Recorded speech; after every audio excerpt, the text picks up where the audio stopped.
Assalomu alaykum kanal kuzatuvchilari. Bugun 2026-yil 11-sanaga asoslangan holatda o'quvchimiz Vatanparvar tashkiloti Namangan shahar USTK o'quv sport texnika klubi o'quvchisi Mamatov Hasanxon Ismoiljon o'g'li 11-mart sanasiga asosan 20 tadan 20 ta ishlab, bir marta urinishda yaxshigina o'sha natijalarni qo'lga kiritdilar. O'zlari jonli efirda muloqotda tushuntirish beradilar. Qiyinchiliklar bo'lmadimi?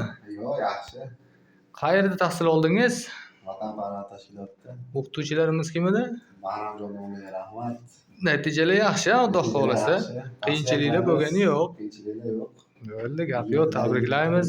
Amaliylardan ham yaxshi o'tib olishingizga tilakdoshmiz. Tan joningiz sog' bo'lsin. Mana jonli. Bo'ldi, rahmat. Jonli efirda xuddi shunaqa holatlarda bo'lib turibdi. Tan joyinglar sog' bo'lsin. Gap yo'q. Malades. Rahmat sizlarga.